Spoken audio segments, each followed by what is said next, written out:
All right. Hello. Good morning. A little bit of a different opening here on the Lucky Trader Lounge this morning, as we have a special kind of show, Lou. I want to be clear, as I was perhaps not as clear as I needed to be in the tweets this morning. Of course, the $35,000 moment giveaway, which is still live until tomorrow at 6 p.m. We're still accepting entrants. That giveaway is not taking place right now. We're going to talk about it. We're going to promote it a little bit more and answer any questions. And I also want to spend some of this time to be able to go through Jonathan Bales' piece, the encore piece from this year. Of course, we posted at luckytrader.com. I'll bring it on the screen. We'll talk about it a little bit more. But the entire purpose of this giveaway, of course, is, Bales set the world on fire, the NBA Top Shot ecosystem in particular, but the entire world of, his previous audience, which was largely, sports betting, gambling, DFS, degeneracy, right? He set that world kind of ablaze and pushed a lot of folks into Top Shot, which later pushed folks into other NFTs, kind of changed a lot of lives, changed a lot of fortunes financially. And so, of course, followed up on that with another purchase. He purchased the $35,000 LeBron James moment, which we'll be giving away tomorrow night. Tomorrow night, that giveaway takes place. We're going to talk about it here. We're going to talk a little bit about Bales' article that dropped Saturday. Talk about his 2022 predictions and more. I want to roll something real quick, though. If I can figure out how to roll the video here, Lou. We have a nice video that kind of gives a little bit of a indication of kind of the last year and sort of a promotion here of the Bales Day giveaway.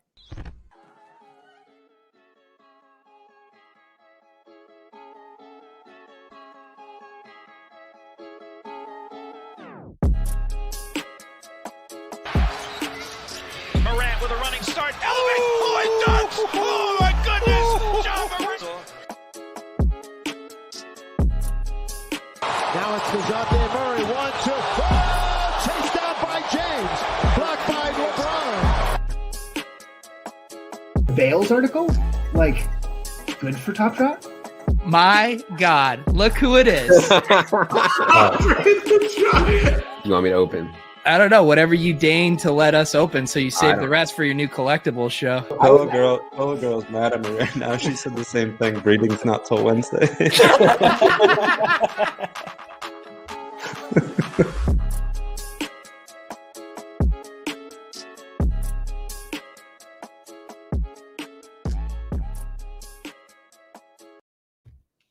Oh man.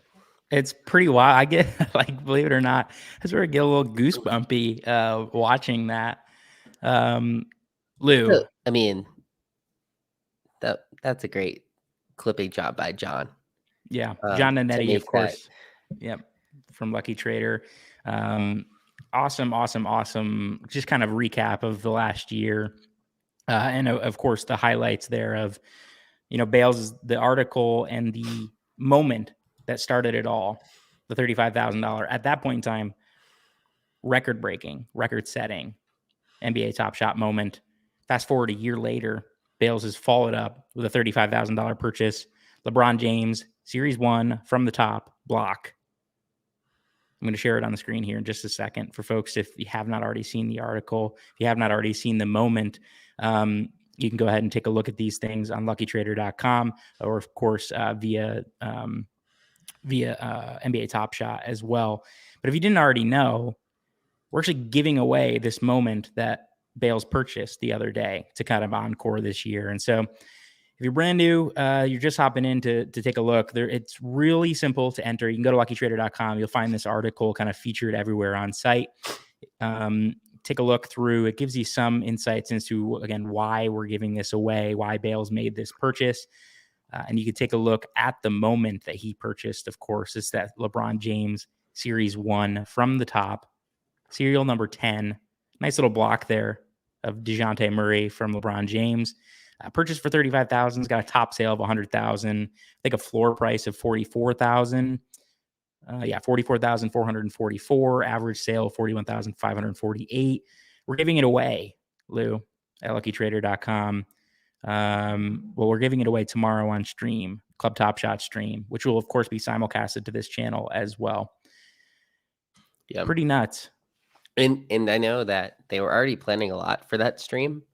In general, like they're gonna have a bunch of guests who they've had throughout the year, as you saw in that clip. Like there's a lot of cool clips over time from that show that they've basically been doing it every Tuesday since early on when Top Shot was like at its height. They were streaming a little more often, but it's kind of crazy that time frame in like February where everyone was just living and breathing Top Shot, and it's all you could think about. And there's 7 streams a day, and you had to watch them all because there was little hints and like breaking news, and this random player would tweet out about Top Shot, and then everyone would start buying their moments. And it was kind of a different time that we lived in for that bubble of like a month. It was a wild time. I've pulled up Bales' article, actually, that we just launched, the Encore article. So, of course, if you don't know the one we're referencing, you know, the one that sort of introduced many folks to Top Shot, introduced NFTs to many folks as well. You can find that linked within this article. You can find it via the Lucky Maverick Substack, which, of course, is written and published by Lucky Trader co-founder Jonathan Bales. But he let us publish on luckytrader.com a year later. So a year after, why I'm still bullish on Top Shot. Many folks not as bullish, or perhaps completely out of the camp of actively participating on Top Shot. But Bales published why I'm still bullish on Top Shot. And this is in addition to, in that same piece, you'll also find his 2022 predictions. I always like when somebody who is very smart and very right a lot, very frequently, I like to see and read those opinions. We'll get through some of those perhaps on the stream as we scroll through, but of course, encourage everyone to go ahead and take a look. It's actually really funny. You know, I was reading this piece. I had the privilege to kind of edit and publish this piece, so got to see it before much of the world. And I just remember giggling actually as I walked through a little bit of this on my own, and, you know, kind of expecting that people would be pretty pretty entertained by Bales's introduction to Top Shot as well, which he doesn't necessarily go into in the first piece. This quote here about his kind of first foray, right? He starts to go ham on Top Shot, started buying dozens of these LaMelo Ball Series 2 rookies. And of course, given the transparency of the blockchain, right, everybody can see that he's doing this. They can see the account Bales is adding. And there's this quote in here that said, "Discord is going crazy. They think you're a fucking moron." And he goes, "Who's Discord? Is that someone at DraftKings?" Some of this I can't comment on. The legitimacy of Times have changed. Yeah, can of course know how much there is Bales adding, in entertainment, in hyperbole, versus of course his true reaction in that moment in time. But very funny. Nevertheless, I'll keep scrolling through. This is a fantastic piece. It's a very long piece. 6,000 words that you can get from Bales about Top Shot, what he thinks he got right and what he got wrong. We're going to get into those in just a second. And then also there was those predictions for 2022. Once we move beyond kind of this initial, talk about Bales and the 2022 promotion and the giveaway, of course, then we'll get into some of this coming week stuff, which of course there are notable events coming on the calendar. I was looking at the project schedule page at luckytrader.com, Lou. We've got a couple reveals today, Rubber Ducks, FOMO Mofos, which pumped pretty hard like yesterday. And then upcoming drops, we've got CryptoBatz from Ozzy Osbourne. There's a Top Shot pack drop as well. Naomi Osaka in midst of the Australian Open. She won her first round match really easily. Squiggles later this week. Hate Beast as well. Yeah. So a whole host of other things that we'll chat about. But I do want to spend the beginning of this stream talking about and pulling out from this Bales article some of these key themes, right? Because one of them being why I'm still bullish on Top Shot. As I mentioned before, Hunter says here, when Bales speaks, the people listen. If that first piece is any indication, this is a great way to think about perhaps some potential actions from a larger audience as well. But I want to talk about this first part, which is why I'm still bullish on NBA Top Shot. He addresses it very quickly here in the beginnings of this piece, right? Recapping kind of, are you still bullish on Top Shot? Of course, based on title alone, you can tell. But these kind of same 3 key things here. He says, this is what we need to see, right, for Top Shot to reach its long-term upside, right? To get to that point in time that everybody expects it can get to, given its proximity to the NBA, given its ability as a licensor of NBA brand and IP. This is what Top Shot needs, according to Bales. Firstly, NFTs need to continue to grow. What did I see? OpenSea beat their all-time record in terms of volume, like in the middle of the night. Is that right? Already this month? We're halfway through. So that one feels okay. Collectibles and art continue to be a part of that growth. I think that's speaking for itself as a result of some of this activity early on. And then Top Shot will need to win within the digital trading card space. So that's kind of what he expects is needed. Yeah, I think the number 2 is the important one on there, because I think the problem right now with Top Shot is people don't view it as collectibles, I think, because of what happened early on in like the February-March period. Like, people still throw it in the same bucket with the NFTs and expecting these like high returns from them. And I think for it to succeed, people have to be into it not for those reasons.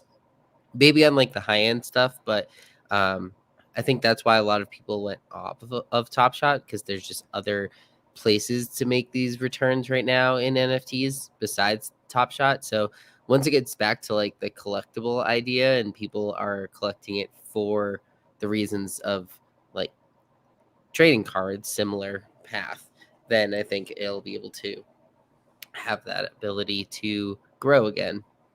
Yeah. If you just continue through this piece, of course, which you can read on luckytrader.com, Bales mentions these are the things, right, we need for Top Shot to reach long-term upside. A lot of executional risk in there, but with these 3 things, Top Shot can potentially reach upside. And then, as any great probabilistic thinker, to get to the place that he has achieved, you have to be able to think probabilistically and act accordingly. He sort of, just makes note of, okay, let's assign some probabilities to these 3 items taking place. And if you group them all together, he's just guessing here, right? Using his own assumptions and hypothesis. He's guessing. And he says that based on his, right, around 44%, potential chance, right? He's making an example here. And all he points out is that if these 3 things are to come true, and if we assign these probabilities to them, you're at about a coin flip for Top Shot to reach its long-term upside.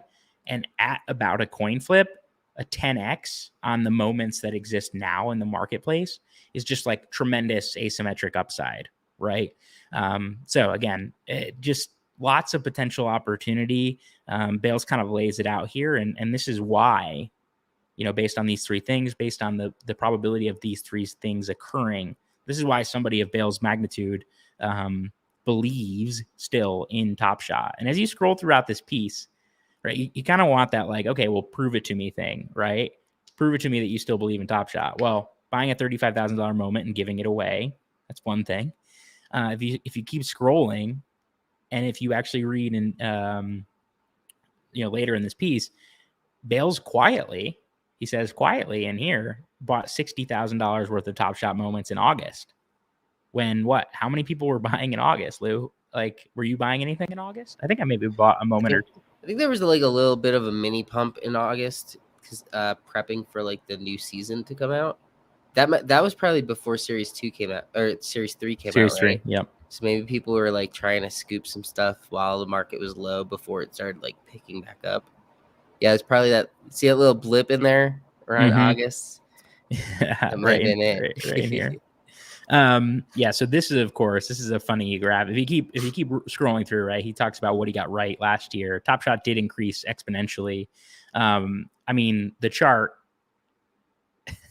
the chart is one day. Imagine if there wasn't that 40 million day. Like the chart would look somewhat better, right? Yeah, it wouldn't be as zoomed out. It's this chart is obnoxious, but regardless, I mean, look at the flatness up until, like his article. We don't, again, the graph is not published to the day, but his article is like right in here, right? mid-January. Then boom, boom, boom, boom, boom. So pretty wild. But anyway, the exponential growth of the Top Shot ecosystem, yeah, of course, increased substantially. He got, he says he got most of these things correct. What he got wrong, possibility of such rapid growth. This is talking about the expansion beyond just Top Shot, but other NFTs as well. Not seeing all the potential benefits of NFTs. And so if you're still struggling to create conviction about, are NFTs just collectibles, right? We're talking about the part that he mentions for Top Shot to win, they need to be seen as a collectible and kind of fit in that collectible bucket. But beyond just the collectible thing, there's so much more potential benefit to NFTs. Bales goes through that in here. But he does say his early micro level Top Shot strategy was probably wrong. Despite being as early as he was, despite, being as successful as he was, he's able to come back here and then kind of talk about, how he was likely wrong at a microscopic level as it pertains to Top Shot and the Top Shot strategy. And of course, don't want to give away too much here because I really do want to force people to get to the site and read this for themselves. But there's a ton to be learned from Bales's initial piece, where he's outlining kind of these hypotheses, and then this look back on, what's right, what's wrong. Lou, as you recall, from your experience in reading that first piece, we talked a little bit about this during the Twitter Spaces we did, but for those who maybe weren't present, what part of that first Bales article stood out most to you and kind of pushed you into Top Shot as it is? I think for me, it was like it was more like the future of card collecting would be digital. Just the fact that like I didn't want to go through the hassle of waiting for things to be graded. The fact that this doesn't have to get graded. You could buy it instantly. You don't have to wait months to find out, oh, I bought this thing. It got graded and now it's like a 7 or a 6 or whatever. And, you already spent the money on it. And then 6 months, a year, even later, you find out that it's effectively worthless and you overpaid it. Here you have the actual market of people who are deciding what the prices are. Yeah, there's not the bidding stuff yet. And is the floor actually the floor? Is the demand the same way? But the ability to hop on a website and just be able to look through and see all of the prices of different things, you can judge relative value between them. That side of it, the market side of it, is what really intrigued me about Top Shot, because my friends were trying to get me into just card collecting in general, and I hadn't jumped on board yet. But once this came out, I was like, well, this is the way that I could do it. I don't have to necessarily learn what all the sites are, learn what all of the different grading is, and the different brands, what type this one or that one. And so to me, it just came easier to me. And the fact that it led me more into this NFT stuff was obviously a plus. But yeah, to me, it just kind of made sense that having a collection of cards that was on your phone versus, oh, let me go grab it in my garage, to me was the on the go side made sense. Yeah. And as you keep reading throughout this piece, Bales talks about lessons learned, predictions for 2022. A couple of the points that you pulled out there, Lou, are highly relevant here. Which things exist physically that will move digitally? Trading cards, right? That just makes too much sense, right? And then there's another part down here. What obvious truths do you see that others don't, right? You're kind of piggybacking on that point in developing conviction that you're just oh, well, it makes too much sense, right? That this would happen. And other people, one, don't know it exists, so they can't see that truth yet, right? So they can't develop the conviction or can't or haven't stumbled into the opportunity that you've been able to stumble upon. So I think that's, again, please go read this piece. There's just so much macroscopic, good high quality probabilistic thinking stuff in here, as well as he references the first piece, which you should read. And then at the beginning of the year, at the outset of the year, we published 5 things I learned about investing from Jonathan Bales as well. Just such a really, really great thinker. So there's a ton to potentially learn within these pieces. I highly, highly encourage you to go and seek them out on luckytrader.com. As of right now. As we continue, before we move on, I do want to get into the predictions for 2022 and sort of let you, Lou, also give your take against these predictions and whether or not you agree with Bales or you're on the other side, or whatever the case may be. Predictions, 2022 predictions. Top Shot will see another huge run that far exceeds 2021. Top Shot will see another huge run that far exceeds 2021. Let me go back up to this chart about NBA Top Shot. This is the chart, right, that we're referencing in regards to sales, right? This is volume, sales dollars per day, US dollar sales volume trading on the platform, secondary market at Top Shot. We had this initial surge post Bales article, euphoria, right? Blow off top, whatever the crypto traders want to call it.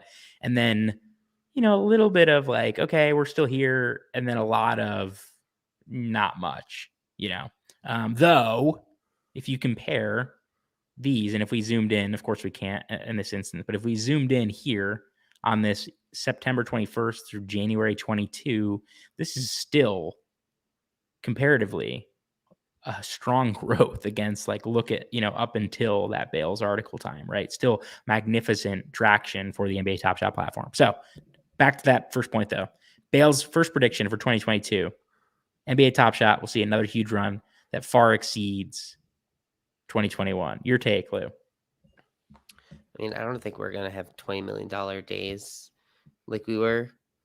I think it could get back to like the 10 million. It seems like there's been traction recently, but part of that, it happening in 2021, like this is gonna lead up to the next 6 months up to playoffs. It kind of would have to get past the 10 million a day by then, I think, for this to work out. He mentions in here like the NFL stuff, and I think so far the NFL products hasn't been like blowing people away. So I agree. Like if it was, and people were very excited about the NFL product, I think that would flow into the NBA one.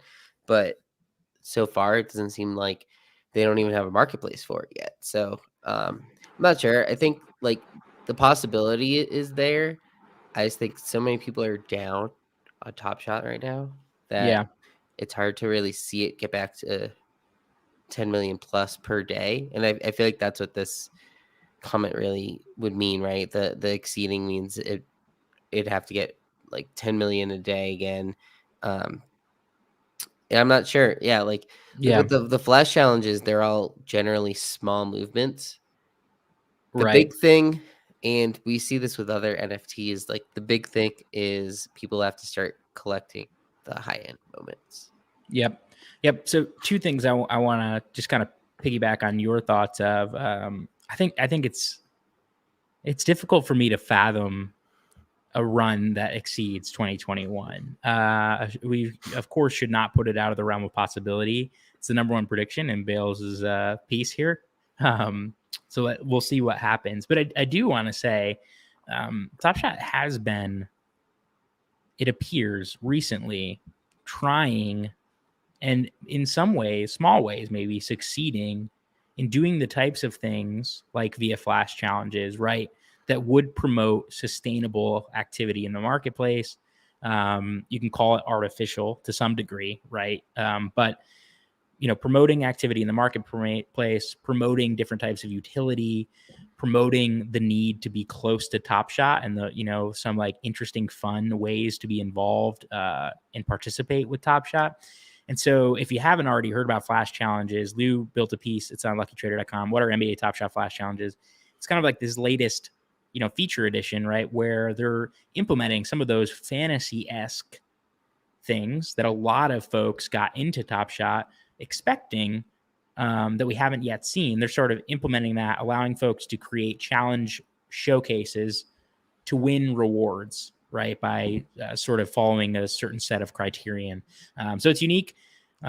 It's been received quite well, right? With some small caveats, of course, but it's been received quite well. You can learn a little bit more about those flash challenges in the piece that Lou put up at luckytrader.com. I'm going to go back to Bales's predictions. I do want to couple both what he says with 0.1 and above and what he learned with 0.2 here is that prices on Top Shot and all NFTs are going to trend towards those blue chips. So when he says a huge run that far exceeds 2021, when he sees or shares bullishness and successfulness coming to Top Shot, it doesn't mean that your $2 Bismack Biombos are going to be $100 Bismack Biombos again, right? It doesn't mean that Ish Smith is going to be trading for hundreds of dollars again, much to the dismay of many bag holders. But the expectation for it here, to exceed, like, wouldn't some of that have to be true? I think there's a multiplication on those moments, yes, and probably more activity in trading those moments, whether that be via the continuance of flash challenges or other like things. But I think the thing that's required here is you need to see the big sales again. You need to have these high-end moments. You need to have, the prices are going to flow, not equally distributed amongst all moments on site. And during that huge blow up, every single moment was going up.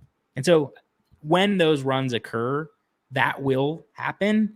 But I don't think anywhere near the consistency in growth that we saw in the initial run. Like, it was stupid, right? Like, literally you were selling or had the opportunity to sell moments of players that like barely play, right? For hundreds or high hundreds or thousands of dollars. And I think at this point in time, the market has become much more rational, although perhaps still, relatively speaking, very irrational, but much more rational than it was. And I do, fully expect that if and when this comes, it's going to come via these high-end moments. And with, we talked about the proliferation of moments being a huge drag down on Top Shot, right? Supply.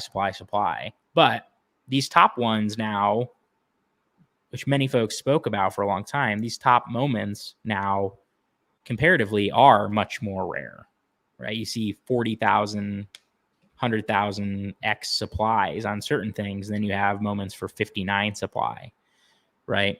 So you're going to need all those adoption of those things to come true, probably, to see that huge run. But another thing that we're seeing in Bale's prediction here, prices will continue to trend towards blue chips. We're seeing in the NFT ecosystem as well. Cool Cats, right? Mutants, Bored Apes, anything that is blue chip status-esque. Prices are, and liquidity and Ethereum, it's flooding towards those things. Experience in utility-based NFTs will see huge growth. Experience in utility-based NFTs will see huge growth. Yeah, I agree with this one. Yeah. We've seen was it Flyfish? Is that what it's called? The restaurant one? The restaurant membership? Yeah, Gary V's restaurant, his fish shop. Yeah. It's holding at like a 5 ETH. Let me head to the rankings page, luckytrader.com. It's holding to like a 5 ETH, I think. Is it called Flyfish? Yeah, Flyfish Club. 6.66. Of course, this data refreshes every 15 minutes, so it could be. Yeah, when you pay 25, 30K for a exclusive restaurant membership. Right, but very, very exclusive, right? That's part of this. Bales expects the continuation of huge growth behind those. Actually, a little bit later in the show, we'll talk about CryptoBatz and Ozzy Osbourne. Though that may not get you direct access to Ozzy in one way or another, those are another types of projects that, could start to trickle in utilities like that, which would then fit itself alongside Prediction 3. Prediction 4, play-to-earn games will skyrocket in popularity. Lou, of course, you are a foremost expert here at Lucky Trader in regards to DeFi Kingdoms. Bales points out DeFi Kingdoms. There's a guide on site. It's linked right here. We've got YouTube videos. We have more content coming surrounding DeFi Kingdoms. But a push towards play-to-earn games skyrocketing in popularity. I don't think you can dispute this one. I mean, Wolf Game is just like absolutely bonkers. DeFi Kingdom's absolutely bonkers. Crypto Raiders doing very, very well. There's a whole host of others, right? That, we have the Cool Pets ecosystem being developed around play to earn games, Illuvium, bajillion others, right? I think a lot of people fully expect that this will continue to skyrocket in popularity. Any strong takes there, Lou, against the prediction from Jonathan Bales? Yeah, and in a sense, like, aren't those sort of counterpoints to the Top Shot thesis? Like, to me, people are moving towards other types of things, not collectibles, right now. Things that are generating you income back. That's what a lot of these like play to earn stuff is, or the generating the utility of you're buying a membership to a restaurant and you can then go eat at the restaurant. So that to me is also part of the thesis why I don't know about the Top Shot in 2022. I think long term makes sense, but I think just the way that people are moving towards these play to earn models and really focusing on like, what's this NFT giving back to me? Like, I'm buying it. Why do I want to hold it? I want to hold it because a month from now, I'm going to get X amount of value from it, from like the companion drops and things like that. Or like, oh, every day I make $10 back from my $1,000 of investment on this, like things like the looks rare staking too. So I think people are looking more towards they're willing to hold things that are giving them money back by holding it longer. Yeah. Of course, the typical caveats exist there, and the disclaimers that some of these, we have no clue what's going to happen in terms of regulation on play to earn games, right? And any potential issues with securities. It's really nice. I just saw, this is a little unrelated, but Rug Radio, which of course should have its reveal later today. Public Mint sold out yesterday. There's only like 1,000 pieces, but that's the decentralized media platform being built by Farouk and others in the Web3 ecosystem. So they did a really savvy thing to try to not necessarily skirt, right, but benefit holders actually. So if you hold the token, the Genesis NFT for Rug Radio, you earn Rug tokens, an ERC20 utility token.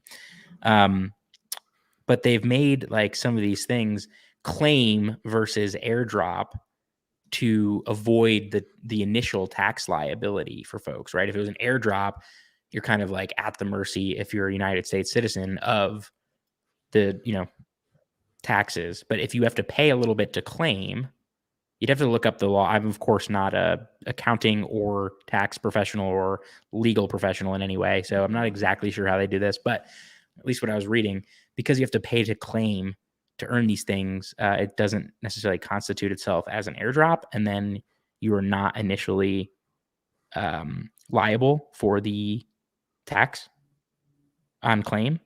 So just unique things happening there, but we will need to, we should say, play to earn games. Top Shot has been conservative in pushing needles because they're attached to the NBA. That's one thing, right? And because the brand is so big that the visibility attached to it, this is true of all things, right? When you're smaller and you can be more nimble and do more risky things. When you're larger, not, you don't have quite as many of those opportunities, where you have to move a little bit slower, get to be a little bit safer. And so maybe that's one of those reasons you haven't seen Top Shot capitalize on utility quite as much as some of these other games or organizations or entities have. But yeah, small disclaimer on play to earn, nevertheless. Bullet 5. DAOs will see a massive increase in usage. And I think the key point here is effectiveness. DAOs have absolutely blown up over the course of the latter half of 2021 in particular. Bales mentions Constitution DAO, kind of being a culmination of those efforts and the popularity and improvements in organization. Of course, Constitution DAO sort of failed, but at the same time did not. He hits at that here. Lou, are you like actively in any DAOs? Do you have any takes on this? I'm not sure where I stand DAO wise. I think they will increase in usage and effectiveness. Yes. What that manifests itself in, I'm still uncertain.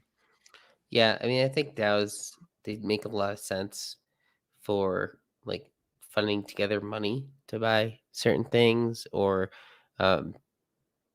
collection of things. I think when NFTs that come out and put like a DAO on their roadmap, it's a little overrated, but I think like grouped DAOs are a little more reasonable. Like the Constitution one, right? Like you could put in as much or as little as you want and you get a percent of it. It's kind of like mutual funds in a way, in like the traditional finance sense, where you can put in as much as you want or as little as you want, and you get like the percentage of it. So I could see DAOs really growing as a thing. You have like the voting power. I'm not huge about them just from the sense that I'd rather have like the 100% control of my item in decisions, but I think it does make sense in like a greater, like a macro perspective, for things like, oh, people can't afford a Bored Ape anymore, so 10 of them get together and put 10 ETH in instead of one person putting in 100 ETH in. And then you pool together and you buy the ape, and if you guys sell it, then you all decide what to do on it in the future. But I feel like DAOs are going to be more for like large, closer to like corporations, where you're one out of 10,000 people who are part of this DAO. So I Yeah. can see it growing for sure. Yeah, and largely in this section here, Bill just talks about the fact that everything that's kind of always happening as it pertains to moving things forward in crypto is test, see what happens. He gives the analogy of New York City and restaurants, right? If the restaurant sucks, it kind of fails immediately, and we'll see that with DAOs. Constitution DAO may have failed. Plenty of other DAOs will burn off, fail, have huge treasuries that who knows what happens with. But we will hopefully see some improved effectiveness as a result of the continued testing of these things. I feel like The people get bored of DAOs. If you got that feeling? I just think that organizationally, like people are, it's so new, right? It's like such a weird thing that it's like, okay, so I participate by voting on something once every X, maybe. And like, I don't know, it's just like a brand new, totally brand new. I definitely think you're right. I think there's like some opportunity there to improve on the fatigue of participating, or maybe that's not even the right word, but there's almost some standby, what's that silly like psychological thing, like wherever, if you're in a group, right, like there's less chance that people act, right, because you're kind of all standing back and watching. I don't know, sort of interesting, but let's move on. Metaverse isn't close. I'm with him there. I'm totally with him here. I don't think the metaverse is anywhere near close. I think what we see right now is very, silly is not the right way to characterize it, but I just like the pixelated bullshit stuff in Decentraland or CryptoVoxels or whatever. Like, I don't know. Maybe you'll find some people living there, but not me, for sure. And of course, I'm a minority on metaverse stuff probably anyway, because I've already claimed myself a metaverse boomer. I don't know what's going to work and what's not, but I don't think anything's close here. And the last prediction for 2022 from Jonathan Bales before we move on: fractional investing will explode. And he says he means explode. Of course, ways to do so. He references both Rally Road, who has been doing more NFT stuff. Otis has been doing more NFT stuff. Those are kind of the traditional apps, that do some sort of SEC regulation and stuff. And then you have our friends at fractional.art, right, with continued improvements for abilities for folks to gain access to fractionalized investments, fractionalized punks, fractionalized, autoglyphs, baskets of fractionalized goods. It often goes, underexplored or unexplored entirely because people want to own their thing. But, it's all about percent gain, right? If you can buy into a punk fractionally and it goes up 20%, It's no different than if you buy the punk on your own and it goes up 20%, right? So a little bit there to be thought about. Any last thoughts, Lou, about those last two things before we kind of move on to the schedule throughout the course of the week? No, I think it's just a way to sort of spread your exposure out across different assets that maybe you wouldn't, or you think long term are going to be safer assets that you want a piece of. But I do think like a lot of this growing of NFTs and ownership is like the big thing. And if you're fractionally own something, like it's kind of like Pete's bit on how he had the fraction of the CryptoPunk as his profile picture. It's like half of the reason a lot of these people are doing it is to say I have this whole item.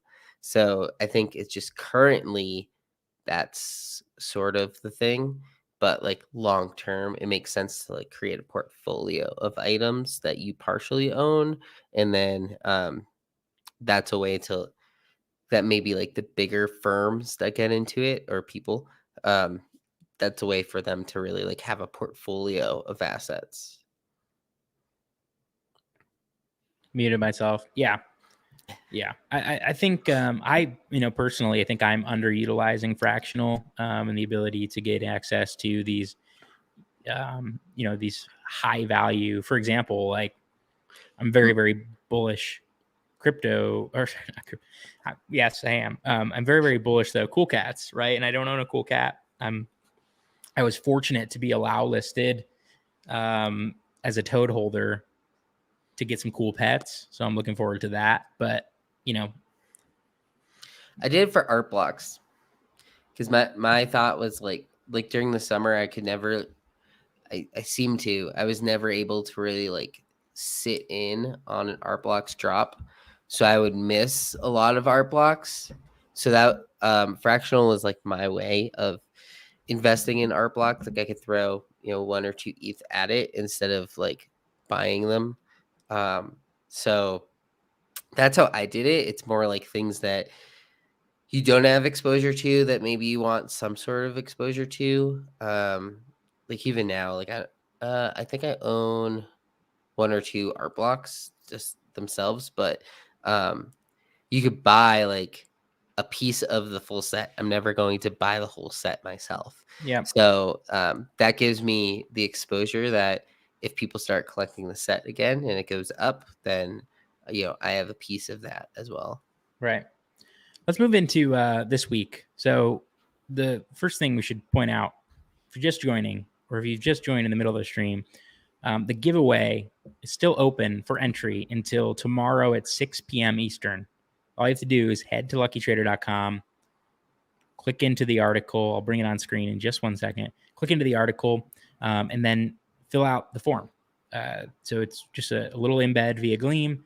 You have to do 2 things. You give us your Top Shot username, and you subscribe to the Lucky Trader newsletter. After you've done both of those things, you're then eligible to pick up additional entries if you wish to. It's not mandatory in any way, but if you wish to, you can pick up additional entries by, following Lucky Trader on Twitter and beyond. So you can find it right here in the $35,000 giveaway article. We're giving away a $35,000 video. You can find all over the internet, piggybacking off the infamous Bales post, of course. So Jonathan Bales purchased this moment and is letting us give it away.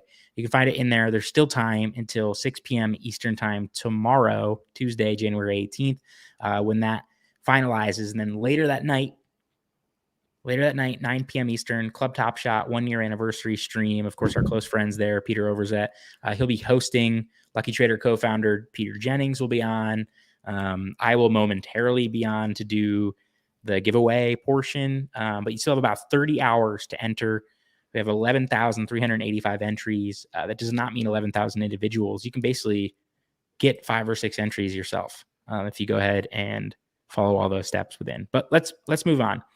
The schedule page, luckytrader.com, upcoming schedules for the week. Hate Beast Prime, Lou, as you mentioned. NBA Top Shot, Pack Drop. We've got a couple things coming today in terms of project reveals. So both Rubber Ducks, FOMO Mofos, the Companion, Rug Radio is expected to reveal today. Yokai Kingdom, the Genesis are supposed to reveal later this week. Apartment Builder beta for World Wide Web Azuki Land. too. Yeah. I think it's Thursday. So Little Heroes. We must not have updated here, or I may need to refresh to get the Azuki on there. But so much stuff happening this week in terms of reveals. Anyone in particular, Lou, that you are most tuned into? I just, full disclosure, last night saw a little bit of the excitement around FOMO MOFOs and FOMO'd into a few myself. But anything here that you're looking forward to this week, reveal-wise? The thing that popped to me is, like, if you look at on the side there, the top projects, like, look how big Little Heroes is. I don't know anything about that one. Like, Azuki I've heard of before. The FOMO MOFOs is also just like recently popped up. Yeah. Have you seen this X Rabbits? I've seen Club? the bonkersness and pranksy. That's another one. Yeah. Yep. That's another one with here. like their I think they have a big following in Korea. There's like 65 million followers from that brand. So it's crazy that what we're seeing like recently with this new influx of investors, specifically Korea, have been really getting into NFTs as of late, and it seems like they're pushing specific projects in general. I'm not sure when the X Rabbits one. I don't think they've announced the reveal yet for them, but those are the big ones I'm watching for. The Hate Beasts, I think, will be interesting to watch because I believe so. Their setup is similar to the Mechaverse, where it's 0.2 ETH, but it's all whitelist. So that'll be interesting to see, like the price action after it. They're doing that. It says Wednesday. Yeah. What do you think about a project like this? I was talking to someone and I said, like, don't you think apes, like in general, are capped? Like the upside of it is capped. Like this is never going to catch Bored Apes, but like this just looks just like Bored Bunnies with apes. Yeah. It's, I think this is one though that has been hyped for a while, right? Yeah. People really like the art on this, and I'm like, well, do you like the art, or is it because it looks like an ape? Right. And you're trying to piggyback off the success of like just about anything that drops that's ape related. Yeah. Looks like an ape, acts like an ape, whatever. It goes up, right? That's like, I think you're right. I think ape related things, like you're almost baking in some sort of, I don't know. It's very saturated in a weird way to word it, but like the ape market is very saturated right now. There's like a dozen of these that come out a week. So in that sense, like I think if they came out and they were like, I don't know, dogs instead or something, like something that doesn't have like already massive following, it might be a little better. Yeah. In Hatebeast's defense, right? This has been one that's been building for a while. High effort. Right. And also too, like the bulk of the Bored Ape mania has been in the last like few months while this was already building. So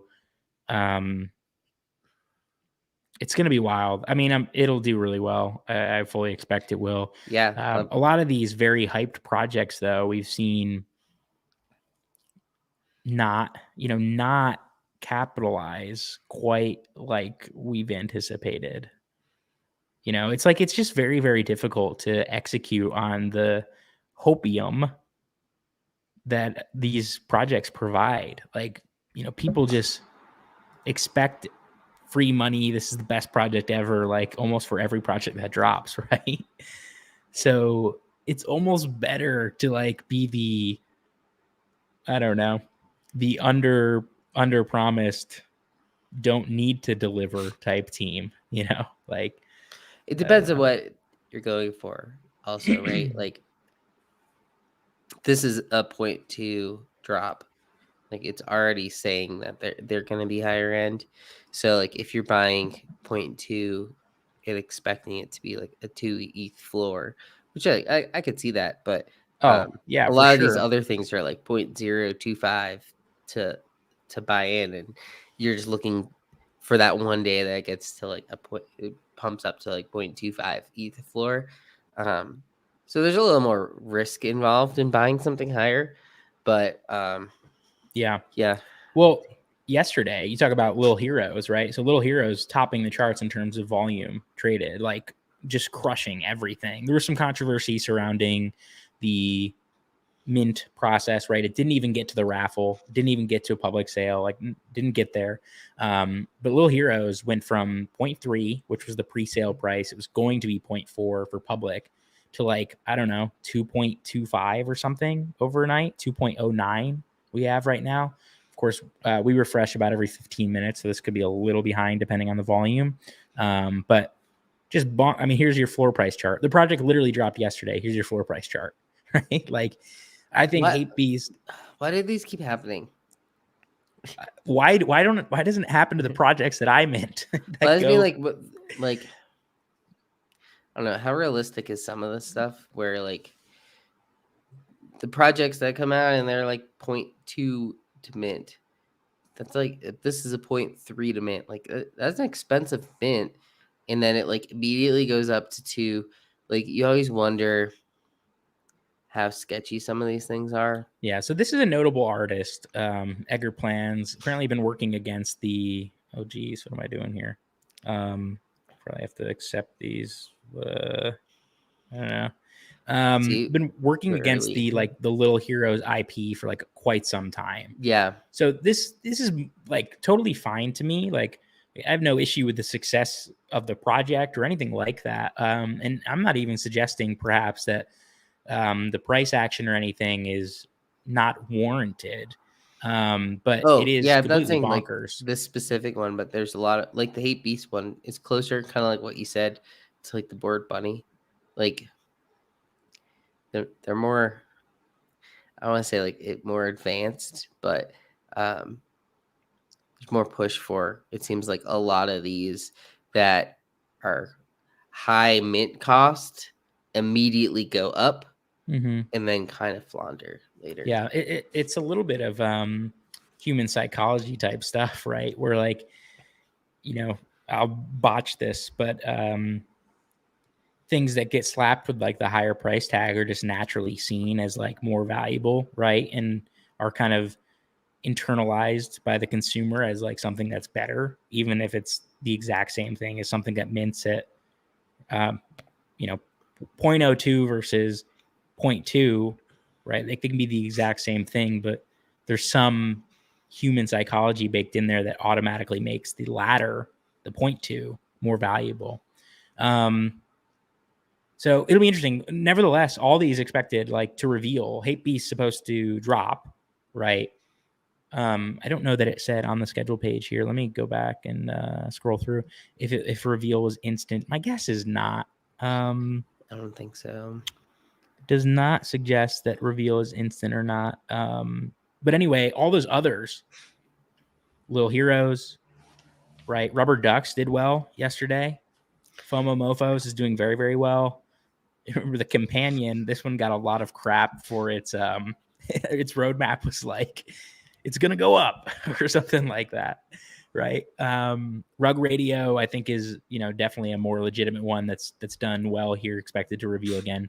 Yokai Kingdom saw a very, very initial strong pump with like absurd volumes. It's slowed since and dropped quite a bit, maybe about 20% or so.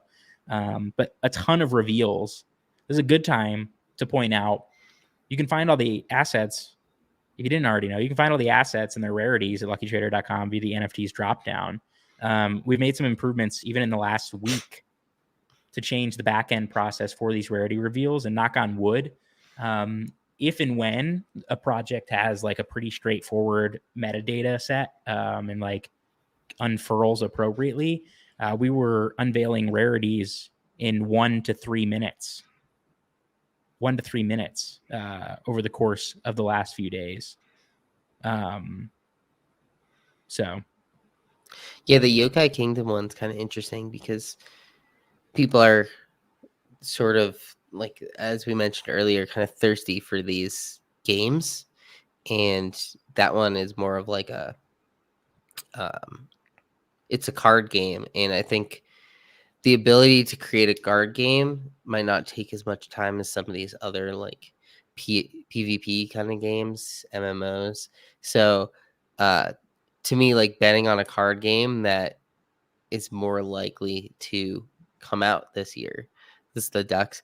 I didn't get into any of the Ducks. I missed dude, that one. I like these. I missed them. I think one of the folks here at Lucky Trader was able to hop in. I do like the look. Of course, as I mentioned, these rarities will be available on site, assuming that the metadata properties are not like very weird, right? Because we're sort of at the mercy of the projects there, to how exactly that is set up and how exactly it unfurls itself. But yeah, knock on wood, I would anticipate if that is straightforward, we'll have these rarities in the first.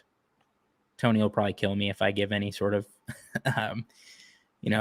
actual number here. But, realistically, in the first 5 or 6 minutes, for you to come in and swoop very, very quickly, if you're looking to do any sniping, you can, of course, see all these rarities on site. And then if you have our Lucky Trader power tool extension for OpenSea, right, you'll be able to see those rarities directly on the page on OpenSea as well. That may take a little more time to populate there, but all those things accessible on the site later today. I'm looking forward to it. I didn't realize there's only 2,000 of them. That's a low supply, which I think works in their favor, especially if they're going to be good. Yeah.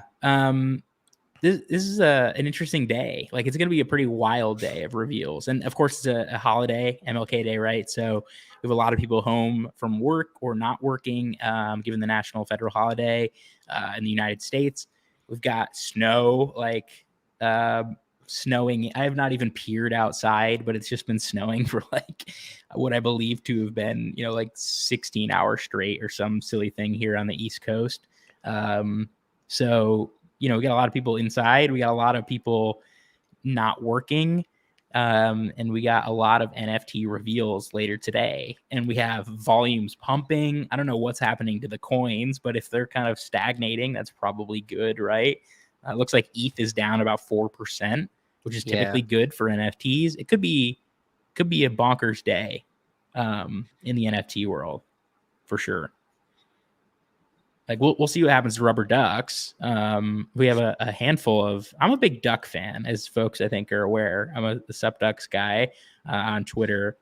I like the look of the Rubber Ducks. We have quite a few Ducks fans in the chat right now. But of course, let me go back to that reveal page, because it is not just Rubber Ducks that's revealing today, and you can stay tuned to all these things. NFT project schedule page at Lucky Trader. It's going to show you not only what's coming up, but also to project updates. You hit this little drop down on the right. Project updates going to give you an insights into what's happening for projects that have already dropped. Rubber Ducks revealing at 3. FOMO MOFOS. I haven't seen what those ones are supposed to look like, really. Let me hop over for you so you can see. Yeah, they're kind of interesting. I love the colors. We'll say that. Anybody that's taking advantage of this color scheme. So to me, this is kind of like Robotos plus. Yeah, I see like the Robotos too. Yeah, like I think it's very much like a little bit of Robotos, a little bit of like Doodles, right? Of course, with the color palettes. I like it. I did FOMO into a few last night. Volume is just like absurdly pumping. FOMO MOFOs. Yeah. Total volume, like just shy of 1K. Is that what we're pulling in here? It might be higher than that, actually, over the course of the last little bit of time. Excuse me. But yeah, expected to reveal later today. That one is a little more tentative, right? It said about 12 hours. We know what that means in the NFT world. That could mean 18. Yeah, that could mean 12 hours. That could mean 12 days. But here's kind of your sense of what these look for. I like this Game Boy one a lot. Yeah, that one's probably a one of one. This looks like a mechaverse, kind of parody. These are pretty again, cool. Robotos-esque. Yeah, I like them. I like the color. I saw some folks buying that. A lot of them have like a little pet with them. Yeah. Yep. We take a look at the team. The team is, we don't necessarily only, refer to teams or fully doxed teams as like, it doesn't mean anything. It's in my book, it's a plus. Doesn't necessarily mean anything, but Jasper Wong, apparently a notable artist as well. Yeah. So you can see the full team here as well, to get an insight into kind of who are they behind this project. You can take a look at Ether is a great name. If that was like a rapper name, yeah, they all have like the ASAP on them. You can take a look though. You can see them all, right? Which is a huge benefit. Jasper Wong's page here. You can head to jasperwong.net, gain a sense for who he is as an artist. Just drop stuff on Nifty, right? Take a look at these pieces. A lot of color. I like this stuff. Yeah. But man, these look nice. This kind of reminds me of like, do you know Lava Gang, that artist? I think Vincent Van Doe's bought a handful of Lava Gang stuff that resembles this, in my opinion, for like high prices.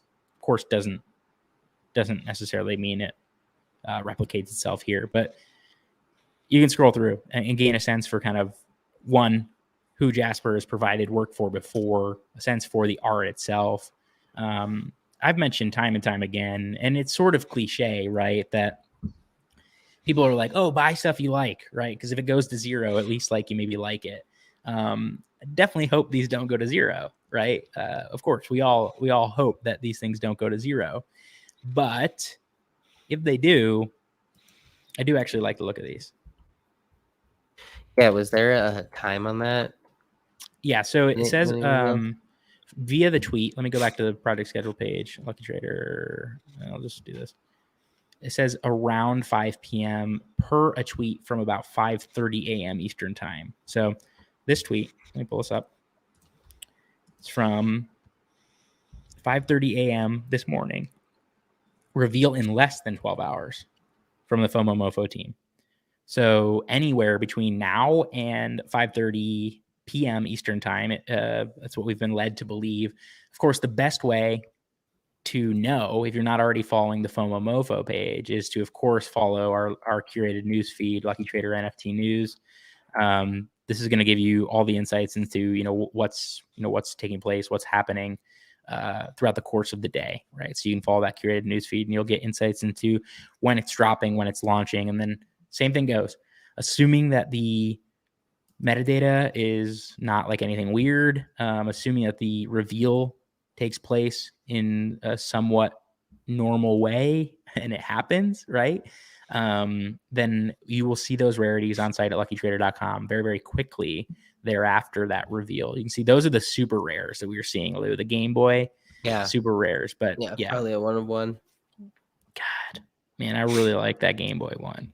Just one time, give me a super rare. You can take a look though through all the traits. So some variable backgrounds, and then of course you've got the roadmap as well. And we'll get this on the site. We'll have an overview written here shortly. This one sort of popped up pretty quickly, but you can check that out a little bit later today. Let me go back to the schedule page as we look to wrap up here in the next 10 or 15 minutes. Project updates. So we talked about Rubber Ducks. We talked about FOMO MOFOs, of course, Companion, right? Expecting some NFT reveal. Rug Radio, Genesis NFT reveal as well. I talked about it a little bit earlier in the show. This is the decentralized Web3 media platform that Farouk is building. The Genesis NFT is the utility NFT for the collection. This is what's going to earn rug tokens. Rug tokens then allow you to earn rug DAO tokens, which is sort of the DAO being the kind of end all be all for, I don't know if revenues is the right word, right? Or like whatever flows in goes to the DAO to then be dispersed out to the DAO token holders, sort of similar to how a lot of the other DAOs work with their tokens. Any interest, Lou, in any of those others? Yokai we mentioned before we head to I guess, break. Or I do want to bring up CryptoBatz real quick too before we hop off. No, Rug Radio. I mean, I've been following it. It's not something that I'm like personally that interested in, but I could see them doing well in the idea of like creating a media platform for people. So I was never. Were you ever like a radio guy? Like, and that could be things like Sirius, XM and stuff like that. But like No, listening to Stern or never. like Rogan and stuff like that. Like I never got into stuff like that, so that's where this doesn't appeal to me. But I do see like the reason why it would appeal to people. Yeah. Yeah, and I think we'd be remiss to potentially narrow them into just that, right? I think Farouk has much bigger plans beyond just the, right, because it's labeled as Web3 media, so not necessarily just radio in a sense, but yeah, it'll be interesting. This is one of those plays for me, and if you've been following like Keyboard Monkey, right, I think is the largest holder of Rug Radio stuff, like 250 Genesis mints or whatever. This is one that to me, I've made too many mistakes in the NFT ecosystem where it was like pretty obvious to take a bet on someone or some project as a result of the people working on it. And then look back 5 months later, you sort of like think to yourself, you're like, okay, like, yeah, this is probably like a pretty legitimate project. And then you don't invest or you don't, purchase, or you don't even really follow it too closely. And then you look back 5 months later and it's like 5x the price. And it was just like so obvious. This is one to me where, like I'm kind of making that bet.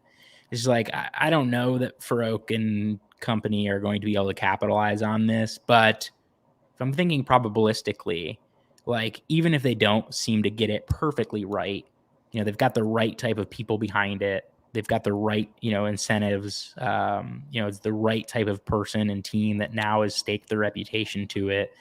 It's like this one feels like one where, I can sort of forget about it for a while, and I'll probably look back and, it's a good bet to make. That's where I am. This is more of like a utility token for me than one that like you're buying at like 0.25 and expect it to run up to 1 ETH or something like that. Of course, yeah. This is more the type of thing that you want to get like continual benefits from. So just figured that out there. Like as far as they're talking about like a roadmap and tokenomics and like that's, I mean, it's important and it's good that they're trying to focus on that stuff. But I'm interested to see like what that value add coming back is actually going to be. Right. So holders earn rug tokens per day. I mentioned briefly beforehand. So we'll see, as Lou's mentioned, like what is that actually going to mean in the long run? Like what is that going to manifest itself as? Because just giving an ERC20 token doesn't necessarily mean anything. Right. But There's a lot of cool stuff you can do with it. Like it could be something, and just putting fake numbers out there. Like it could be for 10 tokens, you get access to a stream. So you can listen to like that stream or show. For 100 tokens, you might be able to like go to an event. For 1,000 tokens, you might be able to meet someone and they could get it. It's the type of thing where they're growing as a brand that they might be able to get some cool connections of like big name people. Like Snoop Dogg's been super active, at least, especially recently, like in NFTs. Maybe he does something through Rug Radio instead of doing it through iHeartRadio, things like that. Yeah. And in terms of like people that you would want to be connected to in this space, like Farouk is, alongside like D's, like, can you find a better, higher reputation person that is universally respected and, adored? I guess is maybe the right word to use. I don't know that you really can. I don't know if he's like universally, but I know what you're saying. Like there's a lot of people who follow him and like to include him in their own stuff. Yeah. Well, there was some Beanie Farouk drama for a while, right? Yeah. Beanie didn't like that Farouk was selling cool cats as he was talking about cool cats or something, which Beanie does like all the time, right? Right. Anyway, I got to briefly meet Farouk actually at the Ferocious event. Seemed like it was very, very brief. It was very brief, but seemed like a really nice, genuine person, high energy. He was in and out pretty quick. Obviously very, very busy individual as well, connected to a lot of things. So yeah, nevertheless, before we sign off, I want to talk about CryptoBatz just really, really quickly as well. So this is dropping later this week. If you head to the project schedule page, which I'm on right now, I'm on the project updates, but you can go to the upcoming drops. You scroll down just a little bit. CryptoBatz later this week. It is January 20th, which is that Thursday? That is Thursday, January 20th. Yes. 9,666 NFTs, 0.88 ETH, right? This is the led by world famous rock star Ozzy Osbourne, right? Take a look. They're There haven't pixelated been many bats. bats. Like we left the bats for Ozzy. Well, what's the one? There's a Sneaky Vampire Synergies or Sneaky Vampire System or whatever has bats. But right, you're right. There haven't been many bats, pixelated bats. The other weird thing here, or not weird, but unique thing here is the biting thing. Have you seen this? Every crypto bat can bite once and only once. So your bats, if you mint these, right, later this week, Thursday, can bite one of only once. They bite a selection of blue chip victim projects. But you have to have the crypto bat and the victim in the same wallet. Biting utility will open up soon after public mint. So that'll be probably a little bit later or early next week. Here's the victims you can bite. You can bite a Bored Ape Yacht Club. You can bite a Toad, a Supduck, an Alien Friend, or a Cyberkong. If you have those in the same wallet with your crypto bat, you can bite them. I don't exactly know what that's going to mean. Right. Is that going to change your bat, or is it going to give you a new NFT? That's the part that I think will be important to figure out. But maybe if you get like it's funny that they say golden ratio. It's funny, but if you get like a floor one, maybe that's where you want to bite and potentially like increase. It does. Sorry. Of it. And create a mutant bat. So, sorry, you're not creating a new NFT. Semantics. You're not creating a new NFT, like a breeded NFT. You're mutating your bat, your crypto bat, to become sort of a modified NFT. So every crypto bat holds an innovative power, the ability to bite an NFT from a different blue chip collection and create a mutant bat that shares the DNA of both tokens. So like with the serums from Bored Ape Yacht Club, right? If you you drank the serum, your mutant held some sort of trait, right, from the existing, right? Same thing with Supducks. If you minted a King Frog, it held the trait from your Supduck. Same thing is going to happen here. Your crypto bat is going to sort of mutate and pull in a trait from the mom or dad, basically in this instance. The host, I guess, if you want to consider this some parasitic bat, it's going to bring in a trait. I think that's pretty unique. It's pretty interesting. I have no clue what they're going to look like. But it also, you can only do it once, right? You have to do it with one of those blue chips. You're a holder of those items, right? Or at least one of these items, right? You have a Toad. Oh, do you have any of these? It's an interesting. Why do you think they chose these ones? I have no clue. It's an interesting grouping of them, I'd say, because usually, I guess it makes sense that they go with the apes, but do the other ones make more sense with bats theme? Well, I wonder Alien Friends is kind of weird on there, right? I wonder if they had to get approval or they were trying to work alongside these teams, and Cool Cat said no. Yeah, because right, in terms of, we've talked about this before, in terms of differentiating traits, you would want doodles on here, right? You would want a bat with some sort of rainbow puke, definitely, right? So I'm not sure exactly how or why those were chosen. Perhaps we'll get some more insight into that later, or if somebody knows and we don't, please do let us know. This is going to be weird. It's going to be kind of interesting. All of these things that have operated like this seem to never do as well as we hope for them to do. You know what I mean? The goats were like that. Yeah, and King Frogs, right? didn't. I mean, I wish they did better, but didn't really do as well as they could have done. Now, King Frogs have sort of rebuilt themselves utility-wise into megatoads, which have done pretty well from Subducks. Same sort of thing, right? You're actually mutating 3 King Frogs plus some Volt, which is the utility token from Subducks, and you're creating a megatoad based on those traits. It's actually pretty sweet. I have some bias because I'm a Subduck holder, full disclosure, but this is going to be interesting. The other thing that like we need to mention here is it gets lost. I think like this innovation actually might get lost a little bit in the fact that this project is being led by Ozzy Osbourne, which is going to drive some popularity in Hard itself. to see this not mint out. Oh, I think it's certainly going to mint out. Yeah. So that's later this week. Creative director Ozzy Osbourne. And then you have a team of folks who are, much closer to the NFT ecosystem. Don't want to discount Ozzy because apparently asked. Is his wife's name Sharon? Is it Sharon Osbourne? Sharon, I think. Yeah. Apparently he asked for a Bored Ape for Christmas or something. I don't know. I think I saw a bit on Twitter. I don't know if that was real or not, but yeah. But CryptoBatz later this week, 0.0888 Ethereum Thursday. It's on the schedule page at luckytrader.com. Led by Ozzy Osbourne, famed musician, singer, artist, whatever you'd like to call that, Ozzy Osbourne, later this week. And then the uniqueness or innovation of the ability for those bats to one time and one time only bite a blue chip NFT to create a mutated bat. I don't think so. I hold both Subducks and Cryptodes. Unfortunately, don't have BAYC, Alien Friends, or Cyberkongs. Wish I had all of them. I think I would be more likely to bite my toad.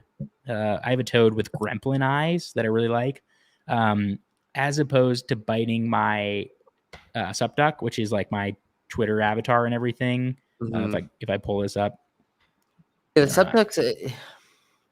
How do I pull up? Because like their coloring and everything. I would think that this thing, I would be like ducks and bats kind of don't go together. Well, I think it's just going to pull a trait. The toads kind of make sense. I think the toads make a lot of sense because they're both like, I feel like gutter cats would be one that would be used in this because they're like from the gutter, and you could have like their pigeons and like things like that. I think trait wise, it's going to be interesting. Like there are some sweet ass traits in Subduck collection, in my opinion. Like people who maybe bite their dickhead ducks. The King Frog crown is great, but I really love the pink donut skin ducks. Like if I could get a pink donut skin, I didn't mean to click on the asset, but if I could get a pink donut skin bat, like that'd be pretty badass. I will never get over not buying a freaking pink donut skin duck when they were like 0.5. I was just like staring at them. But at that point in time, for me, this feels like ages ago. But at that point in time, like donking 0.5 ETH off on it was a lot. Yeah. It's one of the same reasons. Normal floors. Yeah. Yeah. At this point in time, like I've done so much worse in the last day with 0.5 Ethereum. So I wish I could go back and buy a pink donut skin one, but nevertheless, CryptoBatz, which was the kind of the impetus of this conversation, later this week. That was the last piece that I wanted to talk about. We talked about a whole host of things on this stream. We talked about Bales and the articles at luckytrader.com. Go ahead and read his encore piece, his predictions for 2022. You can find all of it there. You can enter the giveaway if you've not already done so. The giveaway, the entry period ends tomorrow at 6 p.m. Eastern time, but then the drawing for the winner, the $35,000 LeBron James Series 1 from the top moment, that winner will be drawn via the Club Top Shot stream, simulcast to this channel, which you should subscribe, like, follow, do it, all those things. You'll see it live on this channel, 9 p.m. Eastern time. The show starts. I'm not exactly sure at what point during that stream we'll give it away, but there'll also be 20 base packs, Series 3 base packs, which we'll give away during that stream, at least 20 base packs. And then there's an additional 80 base packs from Series 3 that you're eligible to win if you enter the giveaway. So even if you don't win the LeBron James, you're eligible and entered automatically to win one of 80 NBA Series 3 base packs during that entry All the- process. All the stuff. All the stuff. Lots of giveaways Lots of tomorrow. giveaways. And the other thing, just a small thing for folks who have been kind enough to show up to the stream and participate. Please give that Bales piece a read. There is a giveaway in there, a multiple $1,000 giveaway inside. Easter eggs. It's an Easter egg inside the article. If you read it, the one that Bales published, his encore, there's a multiple $1,000 giveaway in the article that we have not really promoted because we want to save it for folks who are willing and able to, put in the time and effort to go ahead and read that piece at luckytrader.com. So yes, this piece on luckytrader.com, let me go back to it. If you scroll in, I'm not going to show you where it is, but if you read Bales' piece a year later, Why I'm Still Bullish, if you go ahead and read that, you scroll down a little bit and you read throughout, there is a giveaway in there, multiple $1,000 series 1 moment that Jonathan Bales will be giving away. He's giving away, upwards of $40,000 of moments here. All you need to do is put in just a little bit of work. It'll take you just a couple minutes to be able to get this, but go ahead, find it within this article, do what it asks, and you'll be entered, of course, therein for another $1,000 NBA Top Shot moment. So that's for people love free money. People love giveaways, and the amount of effort involved in this one is relatively low compared Very to some low. others I've seen. So relative to the amount, this is very low.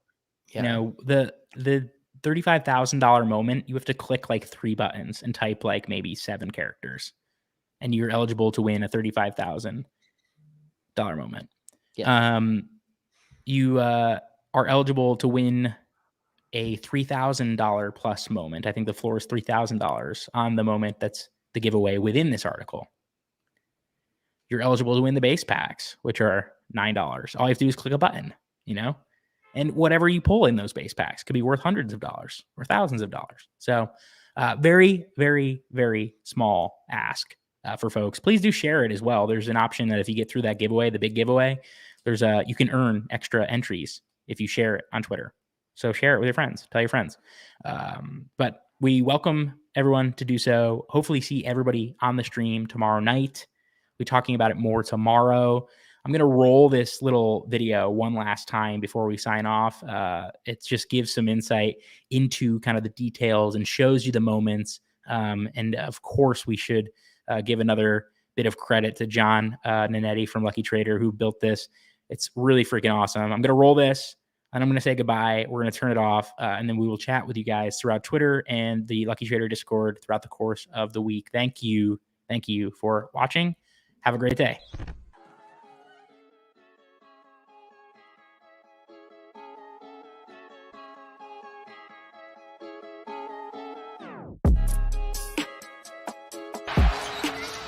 Morant with a running start. Elevate. Oh, and dunks. Oh, my goodness. John Now it's DeJounte Murray. 1-2. Oh, chased down by James. Blocked by LeBron. Bales article? Good for Top Shot? My God, look who it is. You want me to open?